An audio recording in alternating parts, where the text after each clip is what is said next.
permiso, presidente.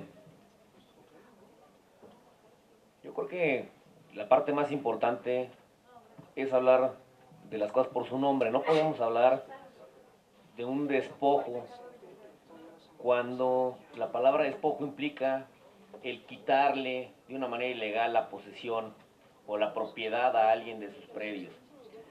Aquí estamos hablando de muchas cosas nuevas, diputado, porque en efecto ha habido muchas ocasiones en donde a los propietarios de un ejido se les ha comprado a lo mejor la tierra muy barata para hacer desarrollos inmobiliarios o temas de ese sentido, ¿no?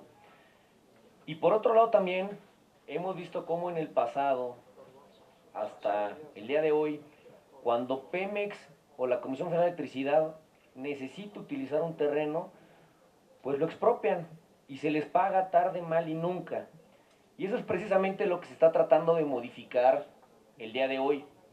Porque lo que sí hemos visto es que no ha habido un verdadero desarrollo económico en las regiones con altos contenidos de hidrocarburos en este país para la gente de manera directa.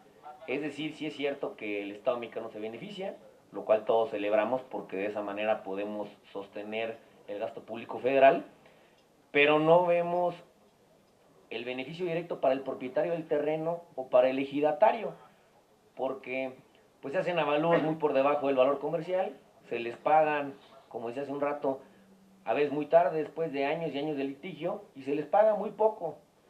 Por eso este modelo es totalmente nuevo y es sin duda alguna para beneficiar a los pequeños propietarios, ya sean comunales, ejidatarios o privados. ¿Y cómo se les va a beneficiar? Pues de una manera muy puntual lo establece la ley. Aquí no estamos dejando absolutamente nada a la suerte y bajo ninguna circunstancia estamos permitiendo que se abuse de los ejidatarios. Las que usted quiera. Pues no, el formato no nos permite las preguntas, pero en este caso si usted tiene interés y el orador se la acepta, con mucho gusto. A ver, ¿está usted de acuerdo en la pregunta? Sin duda alguna, sí. Muy bien. Un ejemplo muy concreto, Ricardo, no voy a abundar, nada más. Es el asunto de las 900 hectáreas que compró el gobierno de Guanajuato para la refinería. A unos les pagó de una manera y los trató de una forma y a otros de otra.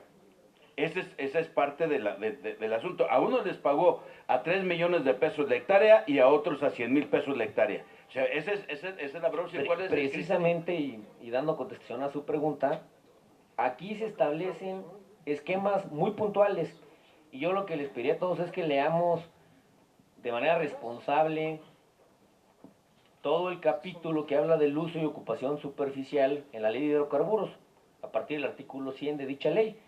Y ahí se establece inclusive que el instituto, lo leeré textualmente, la Secretaría de Energía, con la asistencia técnica de la Comisión Nacional de Hidrocarburos, elaborará las metodologías, parámetros, lineamientos que podrán servir de referencia para determinar el porcentaje a que se refiere el primer artículo. Es decir, vamos a partir de una base. Al propietario de la tierra se le van a pagar 3 cosas. Número 1, se le va a pagar cualquier afectación no territorial que tenga su predio. Si por ejemplo tiene un predio agrícola, pues se le pagará la afectación en la producción de dicho predio. Número 2, se le va a pagar una renta por el uso dentro del tiempo que se utilice, porque además aquí no estamos hablando ni siquiera de la propiedad. En la gran mayoría de los casos, como bien decía el diputado Bernal, son explotaciones que durarán pocos años, a lo mejor 5 años. Se les pagará la renta de dicho predio por ese lapso de tiempo. Y número 3, se les va a dar un porcentaje que va desde el 0.5 hasta el 2% de los ingresos que tengan dichas compañías. Todo esto el día de hoy no sucede. Cuando hoy Pemex expropia o afecta a un particular, no le da absolutamente ningún porcentaje de los ingresos petroleros a dicha persona. Hoy sí se le va a dar y se establece perfectamente cuál será ese porcentaje. Y por otro lado, el instituto va a elaborar, según el artículo 103, tabuladores sobre los valores promedio de la tierra. Va a haber una base, a diferencia de cualquier otro caso que hubiera habido en el pasado en donde no había bases, en donde solamente se decía, bueno, pues a ti te pago 100 y a ti te pago 1000 dependiendo de cómo se deje y dependiendo del sapo la pedrada.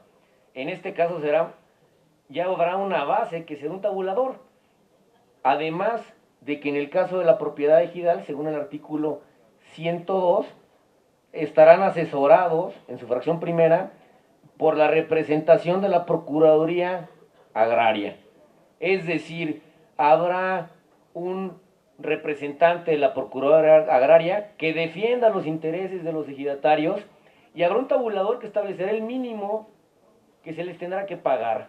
Con lo cual yo les puedo garantizar que no habrá nadie que venda por debajo del tabulador porque lo establece la propia ley. Esa es la gran diferencia que no existe en el pasado. Nunca hemos tenido un tabulador que establezca los valores comerciales de los ejidos en este país. Y por eso hoy hay una diferencia. Hoy sí habrá un tabulador que dirá, en tal zona del estado de Tamaulipas, la hectárea base será a lo mejor 1 millón de pesos, por ejemplo. Eso no existe en el pasado. Y esa será la base de ahí para arriba.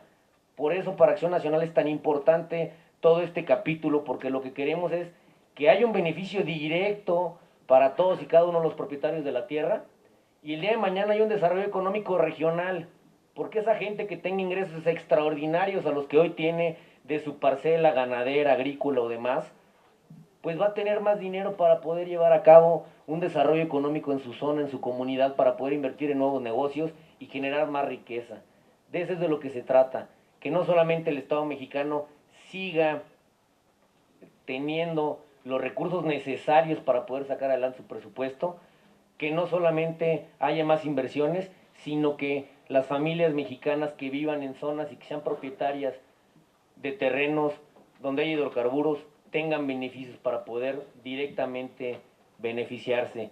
Creo que es muy mañoso tratar de hablar de despojos de tierras cuando en todo este proceso se habla de acuerdos, y cuando hay un acuerdo no hay un despojo, hay un acuerdo de voluntades entre todos.